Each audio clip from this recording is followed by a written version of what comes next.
Amigos y amigas, bienvenidos a un nuevo video de nuestra serie sobre los mecanismos de resolución alterna o apropiada de conflictos.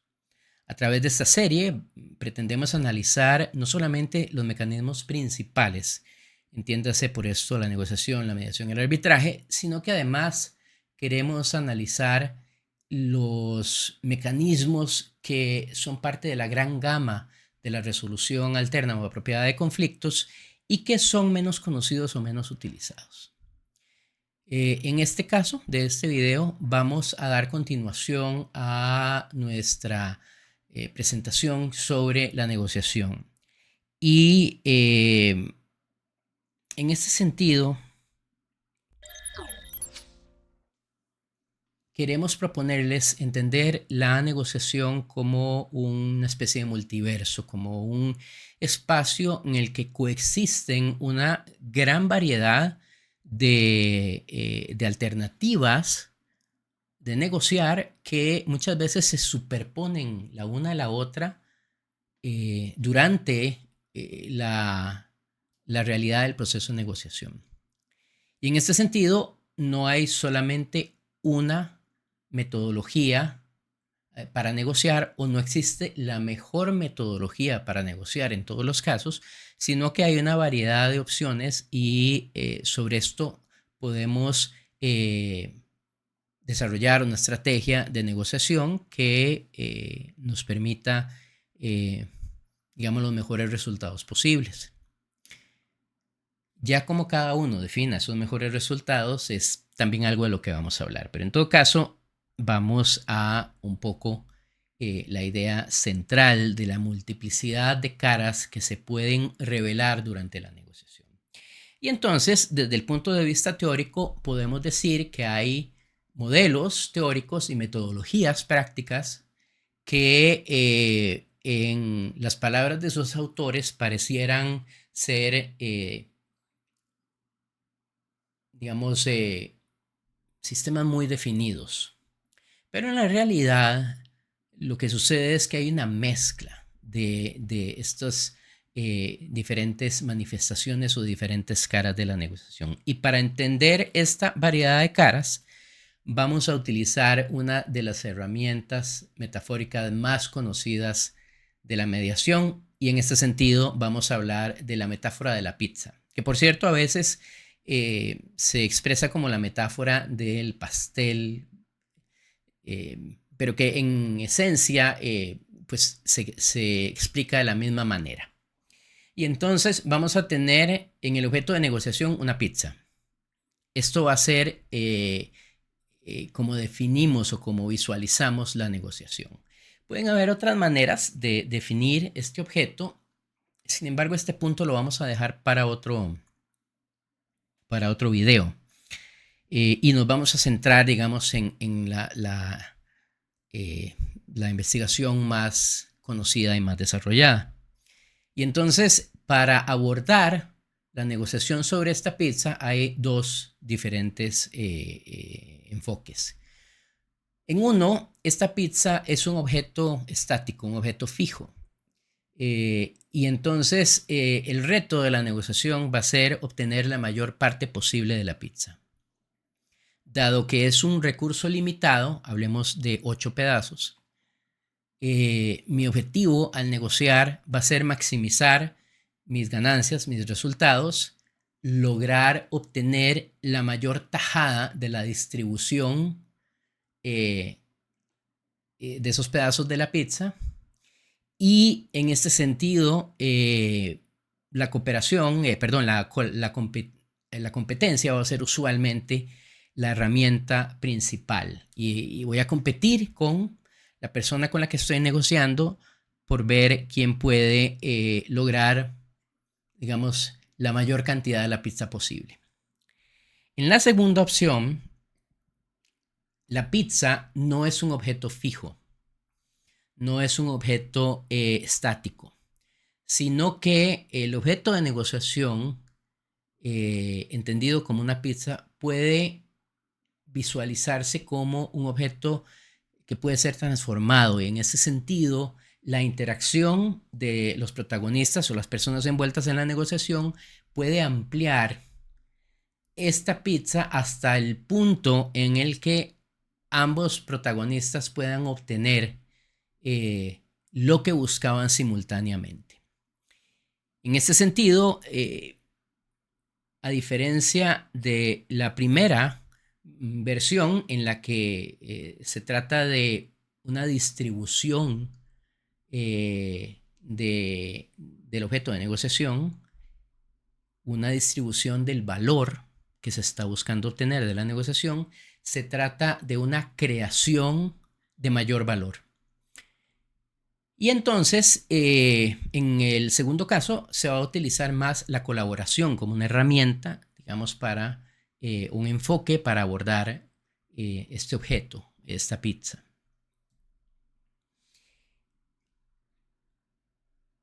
Para adentrarnos un poquito en la teoría más usual de la negociación, vamos a representar esta teoría a través de la idea de una escala o de varias escalas, que son básicamente extremos con tonos de gris en medio. Y en ese sentido vamos a hablar de un fenómeno de negociación que usualmente se ve en la realidad a través no tanto de sus extremos, sino de sus tonos de gris. Aunque los extremos, como vamos a proponer, son posibles e inclusive están relativamente estructurados y se pueden aprender como tales. En esta escala principal vamos a hablar de las dos nociones teóricas que son la negociación distributiva y la negociación integrativa. En la teoría, si ustedes buscan o estudian este tema, se van a encontrar reiteradamente estos dos conceptos, estas dos nociones. En la negociación distributiva vamos a, como decíamos en relación a la pizza, vamos a tratar de distribuir el valor o vamos a tratar de distribuir la pizza. Y en la negociación integrativa vamos a tratar de ampliar el valor para obtener, quienes participen de la negociación, la mayor satisfacción posible de lo que se busca a través de la negociación. En el primer caso, en la distributiva, vamos a tender a competir y en el segundo caso, en la integrativa, vamos a tender a cooperar. Y me voy a permitir acá mezclar un poco la teoría de juegos, que aunque es una versión o una orientación que está más centrada en, como vamos a ver, en la tarea y no tanto en la relación entre los negociadores, ha resultado un instrumento de análisis teórico de gran importancia. Y es parte de lo que estudiábamos en el video anterior, que sucedía de más o menos principios del siglo pasado hasta los años 70, en los que entre los cuales este enfoque de investigación, este enfoque de estudio de la teoría de juegos adquirió una enorme importancia, especialmente desde el punto de vista estratégico. Y entonces, cuando hablamos de negociación distributiva, vamos a usualmente hablar de una negociación de suma cero, que es lo que se produce cuando competimos. Es decir, vamos a entender que los resultados de la negociación significan que una persona gana y en este sentido obtiene un resultado positivo y otra persona pierde y tiene un resultado negativo. Si los ponemos en conjunto, ambos se cancelan y resultan en cero. Más 1 y menos 1 resultan en 0 a final de cuentas. Entonces, esta versión, digamos, más enfocada en la estrategia matemática racional o lógica de la negociación, puede y se manifiesta usualmente en diferentes versiones de la idea de suma cero. Del lado de la negociación integrativa, a través de la colaboración, vamos a buscar un resultado de suma positiva. Y el resultado de suma positiva es este en el que ambos protagonistas o los protagonistas envueltos en una negociación van a ganar.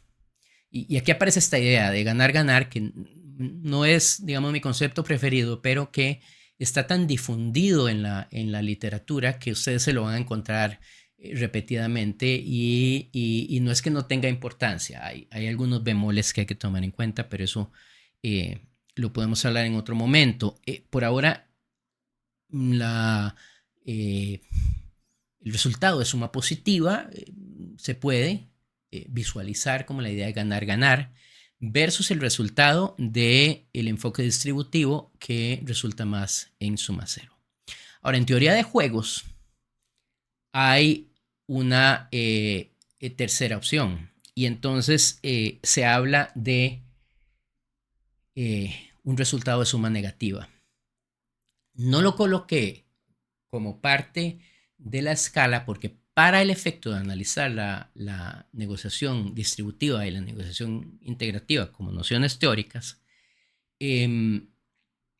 no cabe, digamos, compararlo a través de la escala, sino que la idea de suma negativa es, digamos, voy a proponer que se vea así como el resultado no deseado tanto del lado de la negociación distributiva como del lado de la negociación integrativa. La suma negativa significa que ambos protagonistas pierden, no obtienen lo que desean. Y entonces podríamos pensar en que este típicamente es un resultado no deseado. Pero está ahí y puede suceder. Y cuando el proceso de negociación falla, no solo se puede, digamos, dejar intacto el objeto o la pizza, simple y sencillamente se abandonó, sino que también puede resultar destruido. Y entonces hay diferentes versiones de esta suma negativa que pueden producirse cuando ya sea la negociación distributiva de suma cero o la negociación integrativa de suma positiva fallan. La segunda escala sobre la cual quería hablarles es la escala que nos habla de la dinámica relacional y la comunicación humana. Y entonces aquí vamos a tener orientaciones y podemos hablar de una negociación orientada a la tarea que tiene, digamos, un énfasis racional y una negociación orientada a la relación que tiene un énfasis afectivo. Y en ese sentido, la negociación orientada a la tarea es más un proceso de solución de problemas desde el punto de vista más empírico y la negociación orientada a la relación es un proceso en el que vamos a darle prioridad a construir la mejor relación posible. Y entonces, a través de estas dos escalas principales, la escala de la negociación distributiva a integrativa y la escala de la orientación a la tarea versus la orientación a la relación, podemos construir una matriz. Y esto es algo que quisiera proponerles sobre lo que he trabajado, que vamos a llamar la matriz de negociación y que es una herramienta que nos va a permitir clasificar y entender mejor las caras más conocidas de este multiverso de la negociación.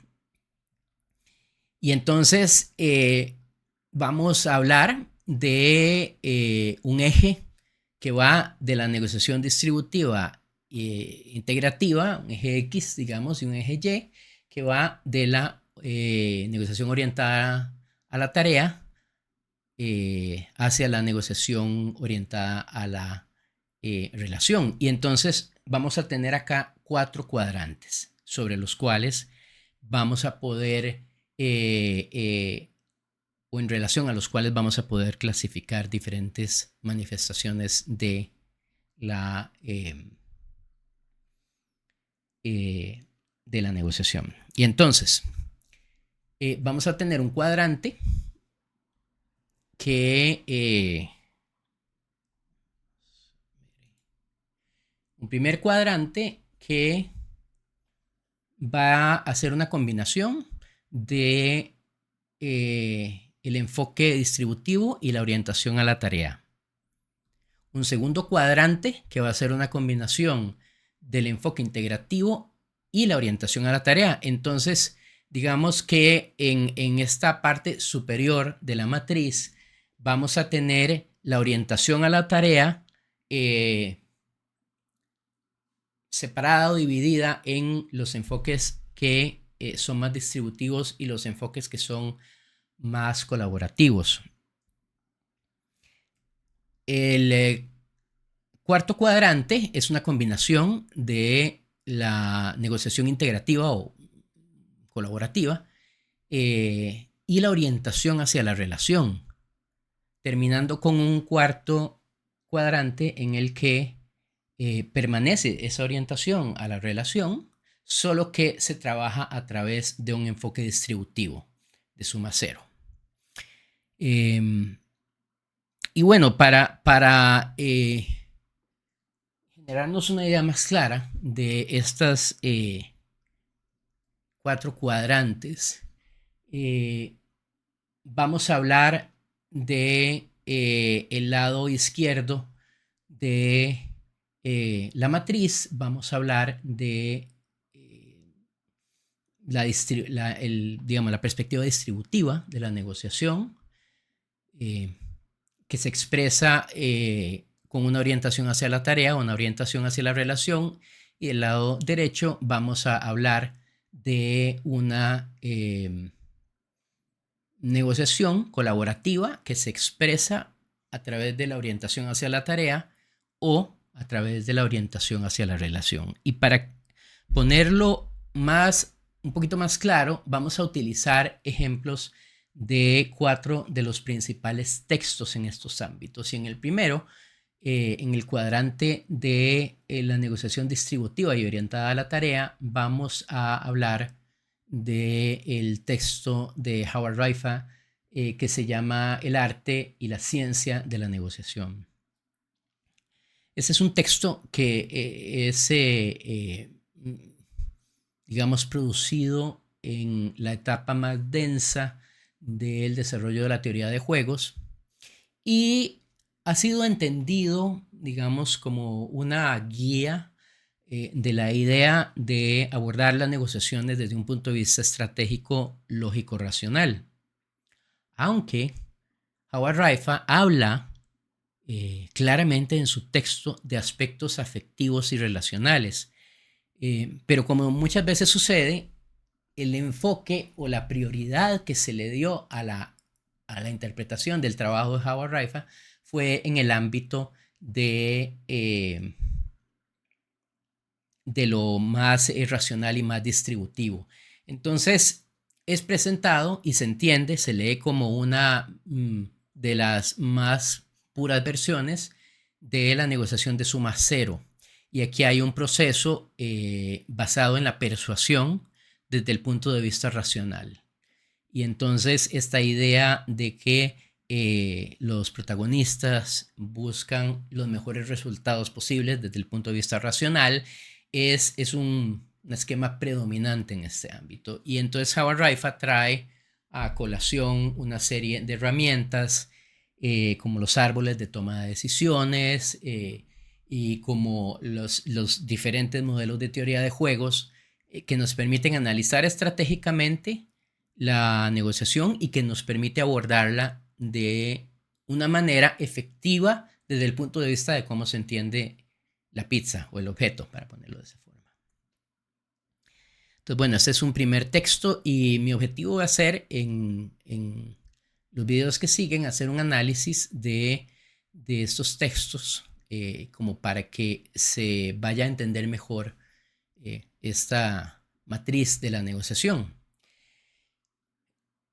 Entonces, Howard Raifa del lado de la distribución asociada a la orientación hacia la tarea. Del lado de la negociación integrativa asociada a la tarea, vamos a hablar del texto más conocido de negociación y por mucho el texto predominante, que es el texto de Roger Fisher, William Ury y Bruce Patton, que son los,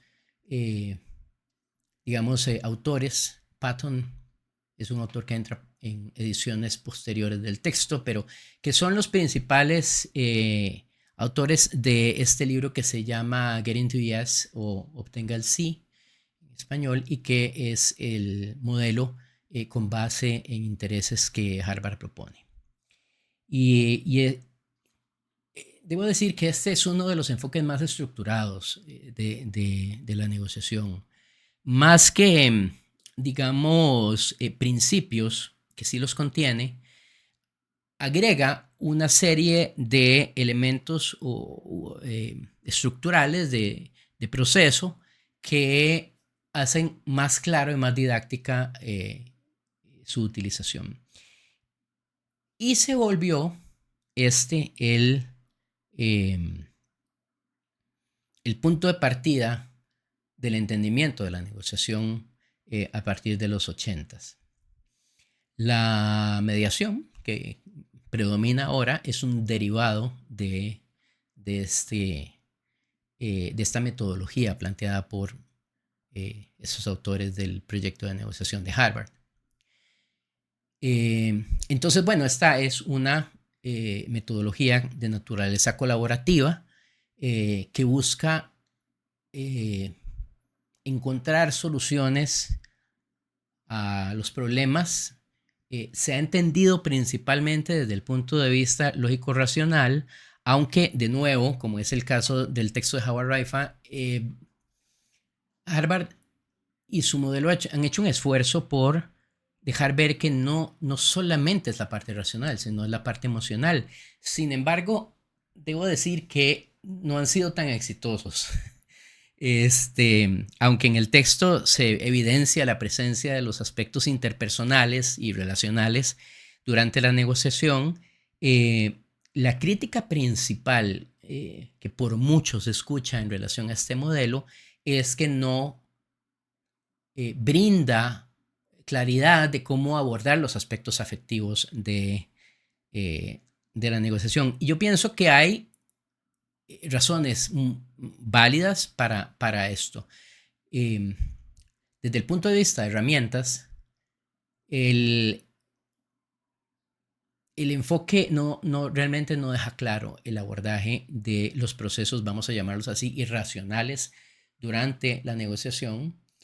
Y entonces tiene algunas debilidades en este sentido. Debilidades que uno de sus autores, Roger Fisher, trata de resolver o completar en otro texto que vamos a comentar, y que es un texto de negociación que está totalmente enfocado en los aspectos emotivos, afectivos o relacionales de la negociación.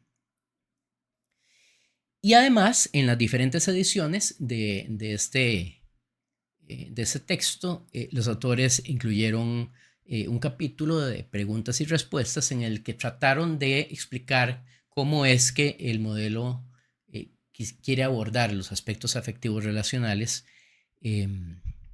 que, como les decía, siento que no tuvo el impacto que ellos esperaban que obtuviera. Pero entonces, la clasificación usual de esta metodología es de una metodología integrativa orientada a la tarea, es decir, de una cooperación de naturaleza lógico-racional. En el tercer cuadrante vamos a hablar de un texto que a mí me parece realmente interesante y realmente útil, y que es poco conocido, o mucho menos conocido definitivamente, que la metodología de Harvard. Y es este libro que se llama Consiga Más, de Stuart Diamond, que ha tenido preponderancia. Por ejemplo, Google entrenó a cerca de 30,000 de sus colaboradores en este modelo por considerarlo un modelo más compatible, digamos, con sus valores y su enfoque empresarial. Y esta metodología de Diamond resulta claramente cooperativa con una claridad importante en términos del abordaje de los aspectos afectivos. Es más, el punto esencial, el punto fundamental de Diamond es que la negociación y sus resultados dependen principalmente de cómo se configure la relación entre los participantes. Entonces, este es un texto que a mí me parece muy importante y que debería ser parte del estudio de este tema, sin por eso descartar el de Howard Raifa. Me parece que los tres textos que hemos estudiado hasta ahora, y eso es lo que quiero plantear, son, digamos, las diferentes caras que puede adquirir la negociación cuando entendemos su manifestación en la realidad. El último texto es uno que ahora aparece en las listas como uno de los más vendidos. Si ustedes lo buscan en Amazon, es un texto que ha adquirido gran relevancia y que fue escrito por Chris Voss. Chris Voss era el jefe de la unidad de negociación en situaciones de rehenes del FBI. Él desarrolló una gran experiencia, una larga experiencia, y el punto fundamental de Chris Voss en este texto que se llama Rompe la barrera del no, aunque si ustedes hablan inglés, uno se pregunta, bueno, ¿por qué fue traducido de esta forma? Si la traducción más precisa es nunca parta la diferencia, es decir, nunca distribuya el pastel. Este texto en su parte fundamental tiene una premisa parecida a la de el texto de Stuart Diamond, en el sentido de que el aspecto más fundamental del proceso de negociación es el aspecto afectivo, es la construcción de la relación. Solo que acá, por el tipo de experiencia de Chris Voss, vamos a enfocarnos en una negociación de naturaleza distributiva, de suma cero.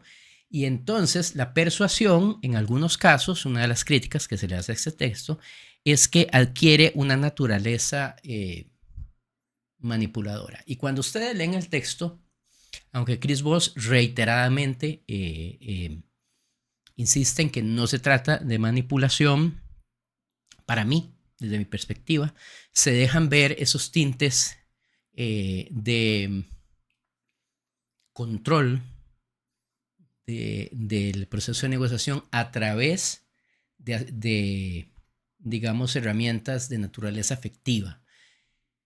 Hay que entender que la experiencia de Chris Voss es una experiencia en el que, a ver, quien negocia en una situación de rehenes no está buscando satisfacer las necesidades, los intereses o los objetivos de su contraparte, el secuestrador. El objetivo de esta negociación en muchos sentidos va por ganar tiempo, va en muchos casos por generar desgaste y eventualmente por obtener el total de la pizza, que sería la liberación de los rehenes y la entrega del secuestrador o la secuestradora, o los y las secuestradores. Entonces, esta visión de Chris Voss está definitivamente marcada por su experiencia, y creo que uno de los errores de perspectiva, desde mi punto de vista, que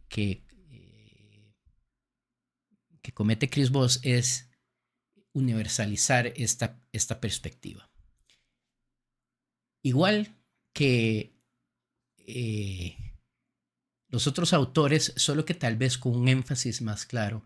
Chris Voss propone que esta metodología de negociación se puede aplicar en cualquier contexto. Él hace como graduaciones de los niveles de intensidad de la negociación, y en ese sentido trata de acercar más esta experiencia tan extrema a la experiencia del día a día de las personas. Pero creo que va demasiado lejos proponiendo que es la opción. Igual que sucede con el texto de Harvard, o podría suceder con el de, en su momento, con el de Howard Raifa o el de Stuart Diamond.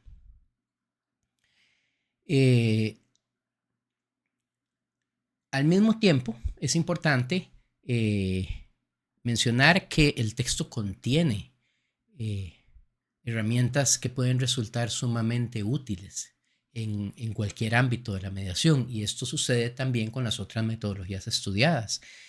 Entonces, aquí lo que quiero proponer es que existe una variedad de metodologías para negociar,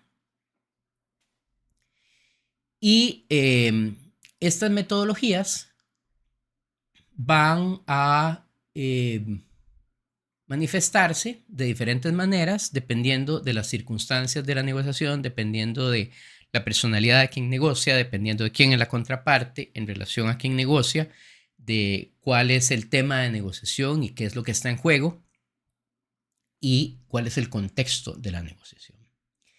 Y entonces, dependiendo de esas circunstancias, uno podría decir que alguno de estas metodologías en estos cuadrantes podría resultar más efectiva y más apropiada dependiendo de esos elementos.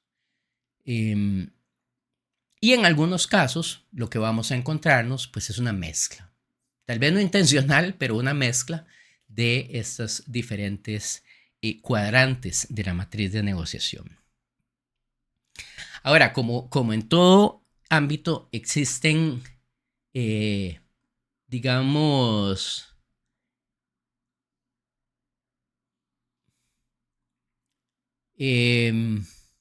expresiones muy poco comunes. Y entonces vamos a hablar de dos expresiones poco comunes. Y la primera la voy a representar a través de este texto que es El arte del trato de Donald Trump, el arte de la negociación, lo plantearon en español, y que cuando uno lo lee entiende una gran parte de lo que ve en las noticias, y entiende por qué, a pesar de las críticas, en la realidad ha resultado efectivo, al mismo tiempo que uno entiende las debilidades o los riesgos de irse a un punto tan extremo, que además su práctica requiere de algunos presupuestos, como son el de tener la balanza de poder del lado de uno, o tener elementos de apalancamiento muy fuertes. Pero entonces, digamos, esta es una versión que desde mi punto de vista es muy extrema en el sentido del modelo distributivo, y que combina aspectos lógico-racionales y aspectos de naturaleza afectiva. Entonces, bueno, esta es, digamos, como la versión más ideal, más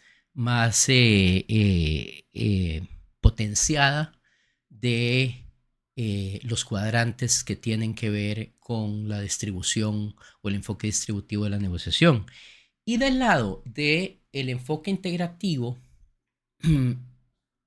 decidí poner este texto de Marshall Rosenberg, que fue uno de los principales autores al interior de los movimientos de cambio que se produjeron en Estados Unidos durante los 70s, los 60s, los 70s y los 80s, especialmente los 60s y los 70s, y que repercutió en los movimientos de cambio social, de búsqueda de justicia social, a nivel de una gran variedad de países. Y este texto de Rosenberg, de Comunicación No Violenta, es un texto muy conocido para quienes hemos trabajado en ámbitos similares. Al mismo tiempo, es un texto que en alguna medida importante cuesta digerir cuando se lleva a la realidad más cruda. Y aunque, igual que en el caso del texto de Trump, no se descarta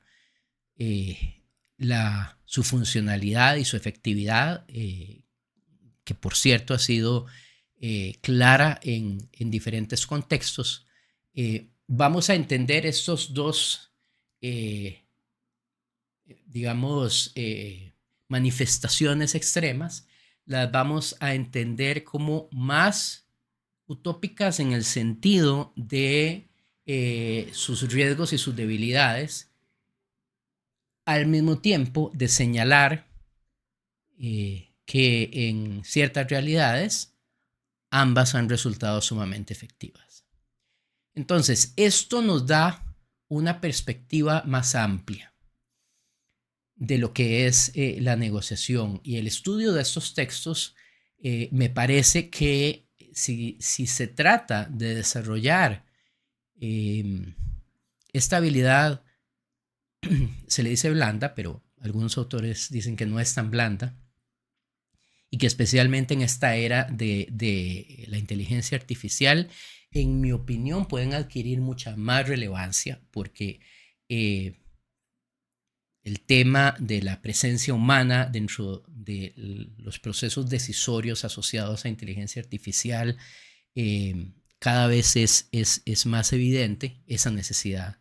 La inteligencia artificial, a final de cuentas, pretende trabajar para los seres humanos, tal vez no para todos y todas, viendo la realidad cruda, pero digamos pretende abordar necesidades humanas. A final de cuentas, el ser humano, dicen, digamos, muchos de los planteamientos de la ética de la inteligencia artificial, debe estar presente en la toma de decisiones, y esta es la idea en inglés de la frase "the human in the loop", el ser humano en el bucle, si fuera de traducirse. Y en ese sentido, estas habilidades de comunicación, cuando se tiene el soporte o el aumento que puede generar, o la expansión que puede generar la inteligencia artificial en relación a los procesos humanos de toma de decisiones, y definitivamente en la negociación, que es algo que vamos a abordar posteriormente,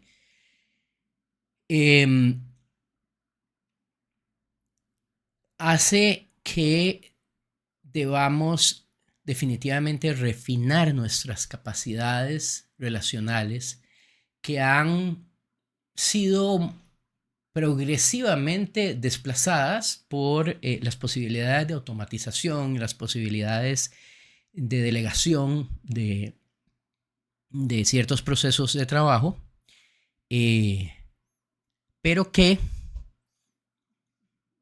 mi opinión es que van a requerir de ser retomados y de ser elevados si buscamos, digamos, lograr los potenciales más positivos de las herramientas con las que contamos en este contexto del siglo XXI. Entonces, sí, estas perspectivas tienen importancia todas desde el punto de vista de poder abordar efectivamente el gran espectro de las realidades de la negociación. Por cierto, no mencioné un poco en esencia las perspectivas de estos extremos de Trump y Marshall Rosenberg en el ámbito de la negociación. Y entonces, por ejemplo, el texto de Trump hace mucha referencia a ideas que hemos visto expresadas en la práctica. Por ejemplo, nunca evidenciar o nunca manifestar que de alguna manera no se logró lo deseado o se perdió, que el uso, digamos, dominante del poder es un factor muy, muy importante dentro del proceso de negociación. Ideas como estas son ideas que vemos repetirse en la realidad, y aunque no nos parezcan tan lógicas de un momento a otro, cuando uno las ve organizadas en el texto, uno visualiza cómo es una estrategia muy agresiva, muy riesgosa, muy impactante, pero que al mismo tiempo vale la pena entender con el objetivo de ver qué podemos extraer de ello para agregar a la manera como queremos nosotros llevar adelante los procesos de negociación. Y del otro lado, Rosenberg, que parte de pautas como de que todos compartimos una esencia compasiva, que el reto es poder elaborar y expresar lo que está sucediendo dentro de nosotros para que la contraparte pueda entendernos mejor. Él habla de transformar mensajes, mensajes que se refieren a la otra persona y que usualmente son críticas y que tienen una naturaleza agresiva, transformarlas en mensajes que explican lo que está pasando al interior de nosotros. Y entonces él habla de mensajes yo, que es un término que probablemente algunos de ustedes han escuchado reiterativamente. Pues eso en gran parte viene del trabajo de Marshall Rosenberg, y que entonces se convierte en la otra polaridad dentro del ámbito de lo que estudiamos. Ambos enfoques están, digamos, fuera de la matriz, en el sentido de que son versiones muy extremas de la idea de distribución e integración, pero a final de cuentas pueden ser vistos, identificados en la práctica en diferentes contextos. Entonces, pues esto es un poco la idea de la matriz de negociación, y con esto terminamos el video, que se ha alargado un poco, que pretende darles a ustedes una visión más clara de este mundo de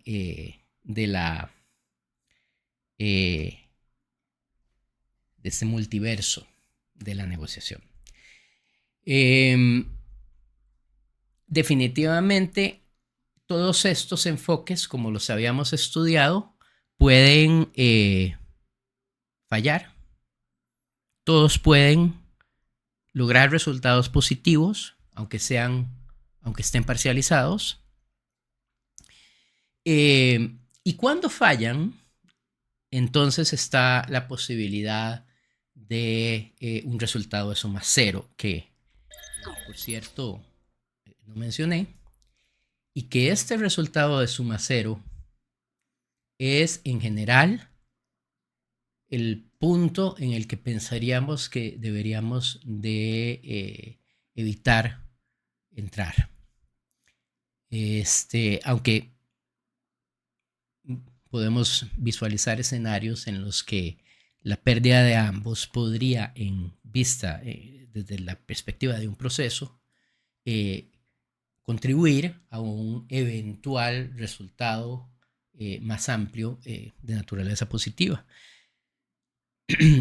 Entonces, bueno, todo esto es parte de una realidad que es compleja, de una realidad que no es estática, que constantemente está evolucionando, y que puede beneficiarse del entender bien esta variedad de modelos, ya sea porque a través de eso puedo escoger mejor mi aproximación de mediación en función a quién soy yo y cuáles son los valores de mi organización. Y al mismo tiempo pueden funcionar para entender cuando una persona está aproximándose a nosotros desde una perspectiva totalmente diferente, desde una metodología de negociación totalmente diferente, y poder generar espacios de conexión o poder abordar efectivamente cualesquiera que sean las prácticas que trae alguien a un proceso de negociación, especialmente que sea de gran importancia. Pero bueno, un poco estas son las ideas que quería compartir con ustedes el día de hoy, y hacia adelante pues vamos a revisar estos textos más en detalle y vamos a pretender ayudarles a construir un enfoque de negociación que resulte lo más efectivo posible dentro del ámbito en el que ustedes van a practicar eso, ya sea la familia, ya sea el trabajo, cualquiera de los ámbitos que ustedes se desempeñen. Bueno, con esta idea ya concluimos este video, invitándoles siempre a suscribirse a este canal, que es una manera de apoyar el desarrollo de más material, y a que le den like si les ha parecido que estos contenidos son valiosos para ustedes. Muchas gracias por su atención y nos vemos en el próximo video. Chao.